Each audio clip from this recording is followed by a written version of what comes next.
দেখুন কতটা জালিদার হয়েছে, কতটা নরম হয়েছে। দেখুন নরম, একদম স্পঞ্জের মতো।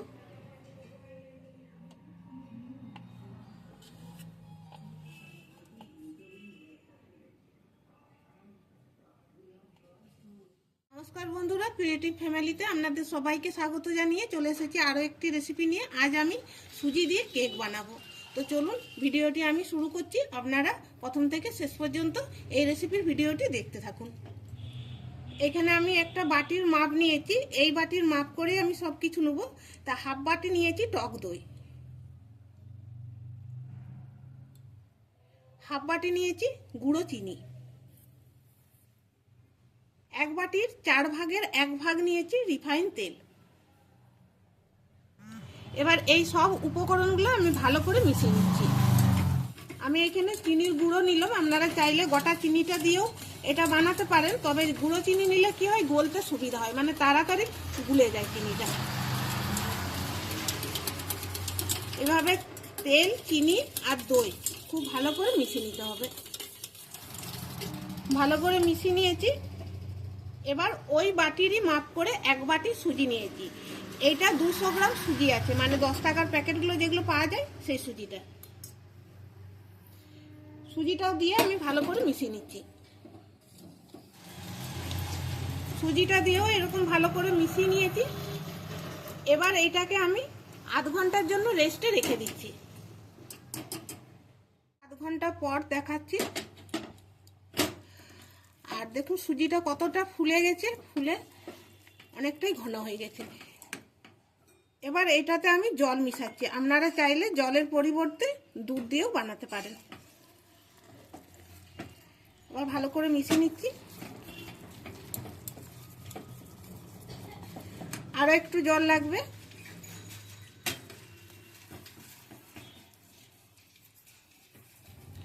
এটা খুব ভালো করে ফাটিয়ে নিয়েছি। ব্যাটারের ঘনত্বটা দেখুন, এরকম রেখেছি।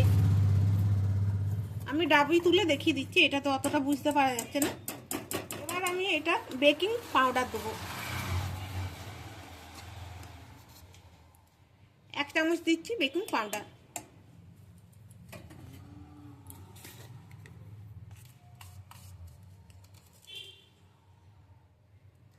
এক চামচের 5 ভাগের 1 ভাগ দিচ্ছি খাবার সোডা।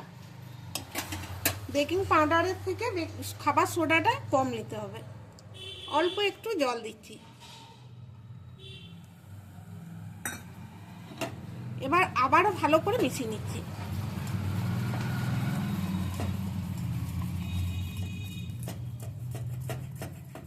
এটা বানানো সেরকম কোনো কঠিন নয়, বানানো খুবই সোজা, শুধু মাপগুলো একটু দেখে দিতে হবে, এইটুকুই যা।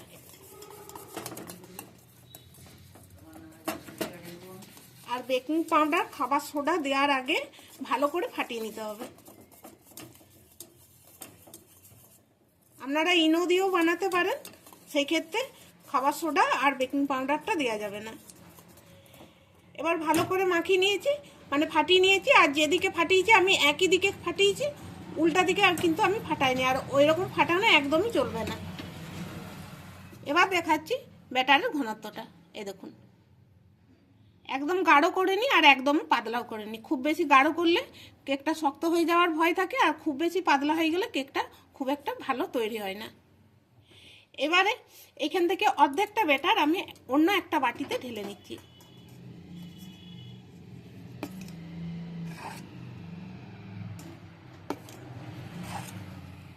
হাফ চামচ দিচ্ছি ভ্যানিলা এসেন্স। এটার পরিবর্তে আপনারা এলাচের গুঁড়োও দিতে পারেন। এটা দিয়েও খুব ভালো করে মিশিয়ে নিয়েছি। এবার এদিকের ব্যাটারটা যেটা আলাদা করে তুলে রাখলাম, সেটাতে 1 চামচ মিশাচ্ছি চকো পাউডার। চকো পাউডারটা দিয়েও খুব ভালো করে মিশিয়ে নিচ্ছি।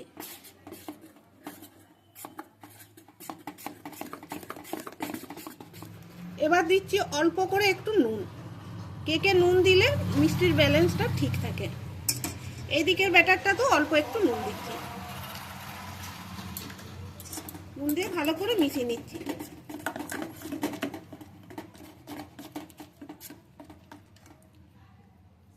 এটাও ভালো করে মিশিয়ে নিচ্ছি।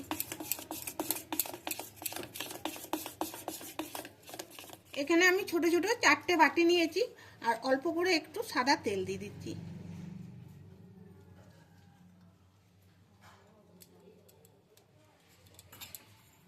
এরপর একটা ব্রাশে করে এভাবে বুলিয়ে নিচ্ছি।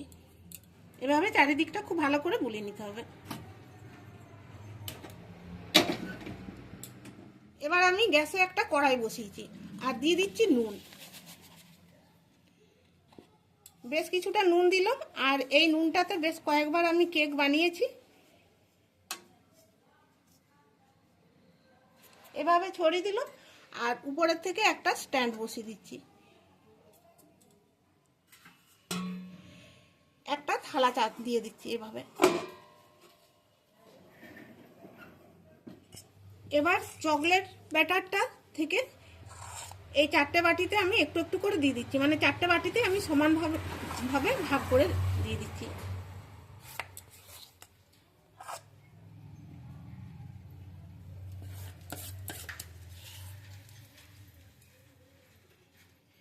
এবার অল্প করে একটু এভাবে ঠুকে নিচ্ছি।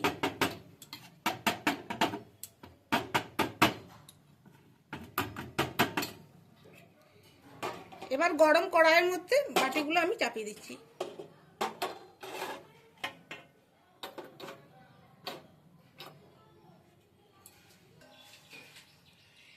একটা ঢাকা দিয়ে দিচ্ছি। মোটামুটি 5 মিনিট পর আপনাদেরকে দেখাচ্ছি। এবার আমি ঢাকাটা খুলছি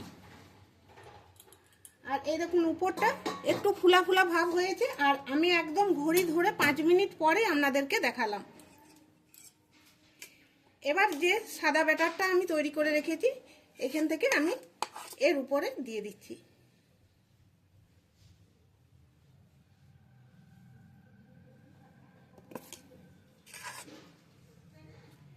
যে জায়গাগুলো ফাঁকা আছে এই জায়গাগুলোকে এরকম ভাবে ভরাট করে দিতে হবে। এবার আমি ঢাকাটা দিয়ে দিচ্ছি। মোটামুটি 20 মিনিট আমি হতে দেবো। গ্যাসের আঁচটা মিডিয়ামে রেখে তারপর দেখাবো। এবার বন্ধুরা ঢাকাটা খুলছি আর আমি 20 মিনিট বলেছিলাম, 25 মিনিট পর আপনাদেরকে দেখাচ্ছি। এবার এখানে একটা টুথপিক নিয়েছি, এটার মধ্যে দেখুন কিছু লেগে নেই।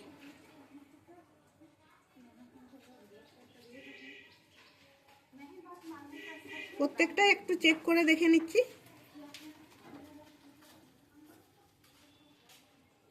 তার মানে এটা হয়ে গেছে আর এটা হতে মোট সময় লেগেছে আধ ঘন্টা। তবে আপনাদের ক্ষেত্রে একটু কম বেশি লাগতে পারে, যেহেতু এখানে ছোট ছোট বাটি দিয়ে আমি কেকটা বানিয়েছি সেই জন্যই সময়টা কম লেগেছে। বড় বাটিতে বানালে সময়টা বেশি লাগতো। এবার এগুলোকে আমি নামিয়ে নেব। এবার নামিয়ে নিচ্ছি, গরম আছে খুব। এগুলোকে ঠান্ডা হয়ে যাওয়ার পর আপনাদেরকে দেখাচ্ছি। আর কত সুন্দর ডিজাইনটা তৈরি হয়েছে দেখুন, দেখতে কত সুন্দর হয়েছে আর নরম হয়েছে একদম। এখান থেকে বোঝা যাচ্ছে কতটা নরম। ঠান্ডা হয়ে যাওয়ার পর আপনাদেরকে ভালো করে দেখাবো।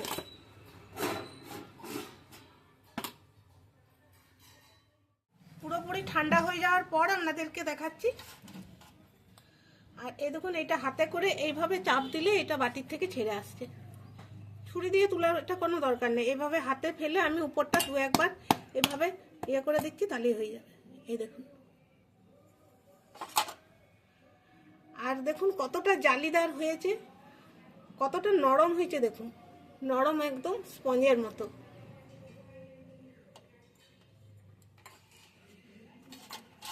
এটাও একবার আমি এভাবেই তুলে নিচ্ছি।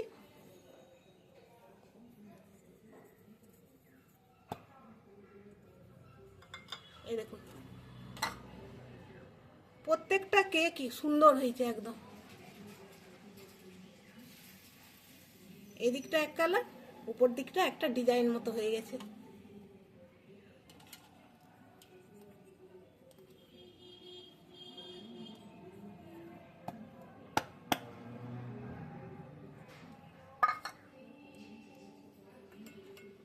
প্রত্যেকটা কেকই আমি দেখিয়ে দিচ্ছি এভাবে বাটির থেকে তুলে তুলে।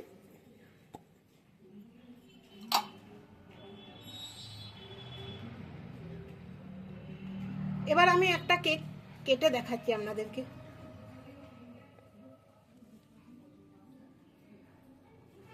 এই দিক দিয়ে।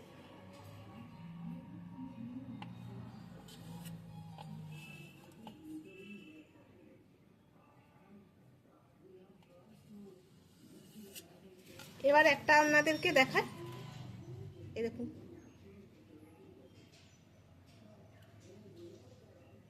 বন্ধুরা, আজকের এই রেসিপির ভিডিওটি ভালো লাগলে অবশ্যই একটা লাইক করবেন, চ্যানেলটিকে সাবস্ক্রাইব করে রাখবেন এরকম নিত্য নতুন রেসিপি পেতে।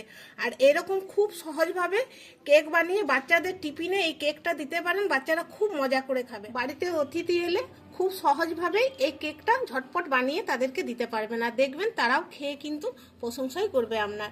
আর বানানো একদম সোজা, খুবই কম উপকরণ দিয়েই আমি বানানো দেখিয়েছি বন্ধুরা। তো বন্ধুরা, তাহলে ভিডিওটি এখানে আমি শেষ করছি। দেখা হচ্ছে আবার পরের ভিডিওতে। সবাই ভালো থাকবেন, সুস্থ থাকবেন। ধন্যবাদ।